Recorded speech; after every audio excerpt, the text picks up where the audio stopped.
Hola a todos, soy Beatriz Pérez, licenciada en Psicología. Actualmente estudio la maestría en Psicoterapia en la Universidad Unipac. A pesar de que existen múltiples corrientes dentro de la psicología, hoy quiero platicarles de dos modelos en específico, el psicoanálisis y el conductismo. Estas son dos corrientes importantes dentro de la psicología, ya que el conocimiento y buen manejo puede facilitar y ayudar al terapeuta a alcanzar los objetivos en las intervenciones con el paciente.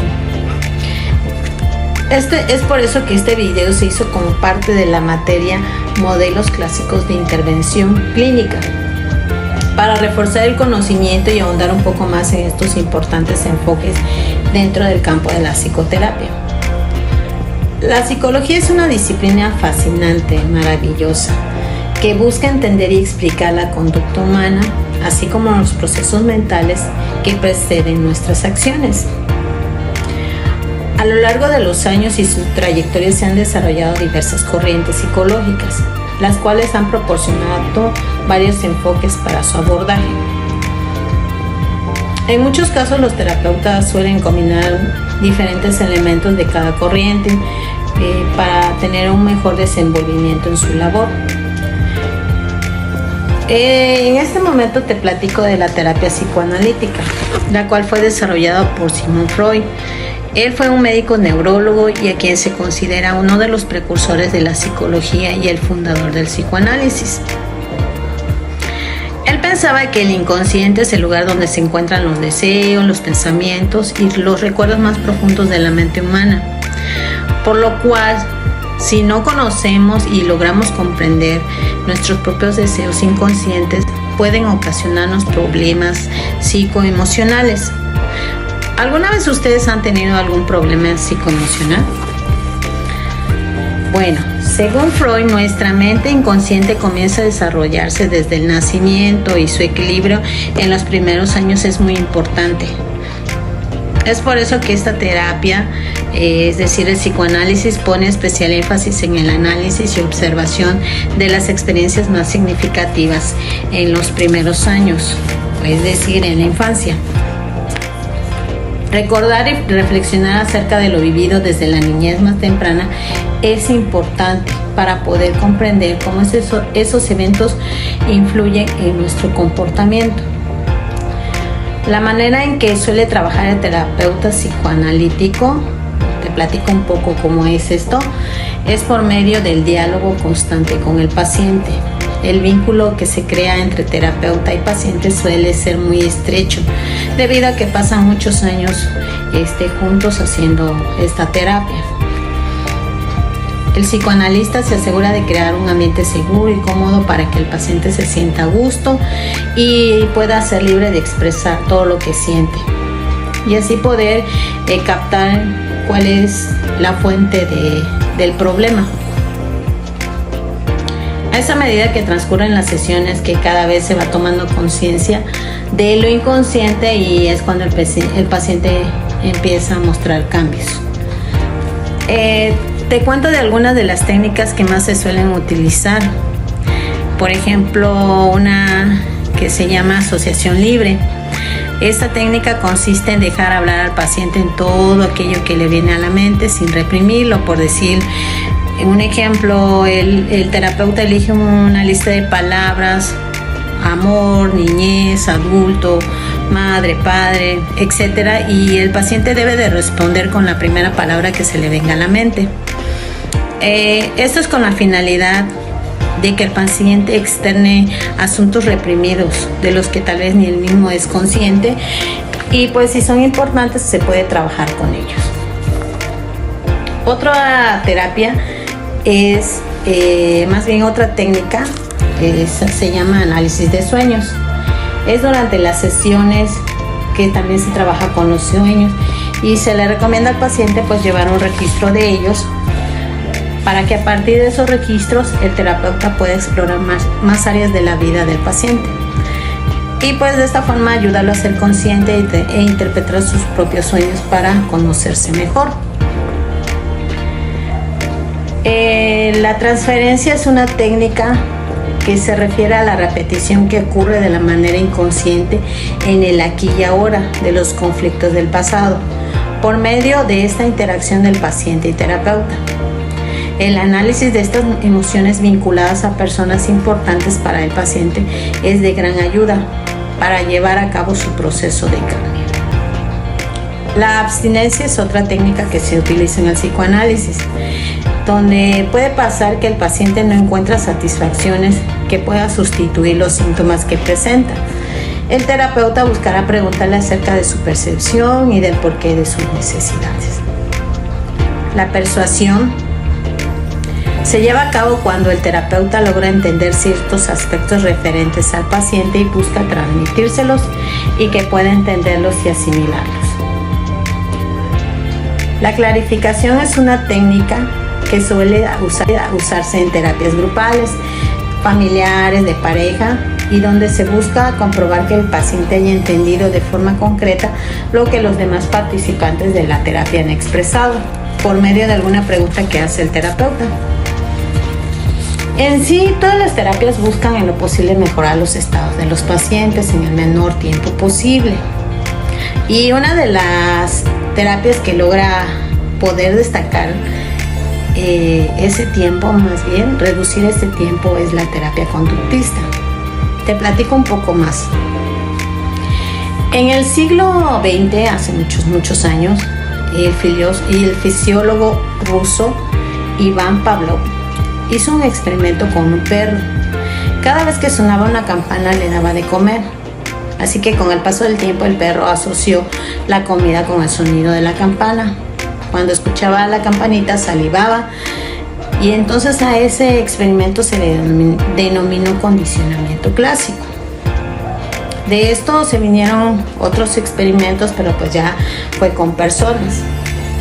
En el año 1920, el psicólogo John B. Watson realizó un estudio con un bebé de 11 meses que había jugado con una rata blanca durante algún tiempo. Pero aprendió a temerle porque asociaba su presencia con un sonido fuerte y desagradable. Es decir, después de tener un vínculo cercano, empezaron a ponerle ruidos fuertes, y entonces el bebé empezó a tenerle miedo a la rata cada vez que aparecía. Años más tarde se comenzó a utilizar el condicionamiento operante. Lo empezó a utilizar Skinner. Observó que el ser vivo tiende a evitar experiencias desagradables y repite las que son agradables. Es de ahí de donde surgió la terapia conductista. La terapia conductista observa el comportamiento humano para ver las respuestas que produce cada estímulo, ya que se considera que todo estímulo que surge de la interacción de una persona con su entorno da lugar a una respuesta.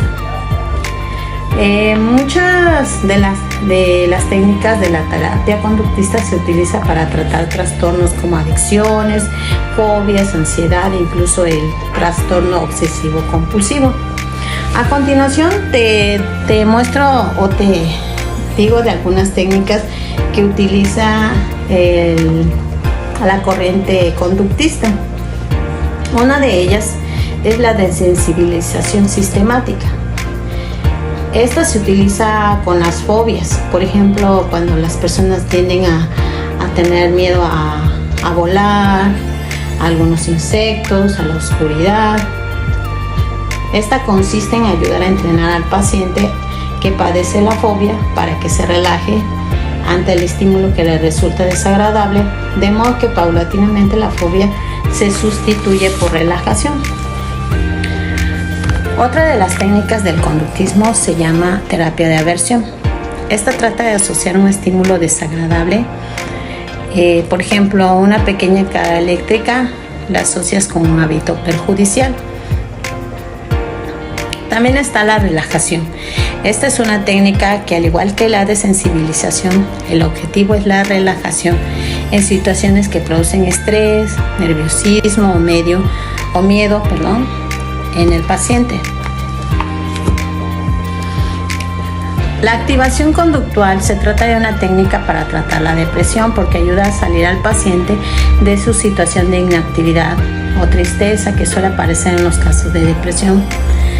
Para romper el círculo vicioso se activa mediante la realización de actividades positivas que refuerzan al paciente y le aportan la sensación de retomar su vida.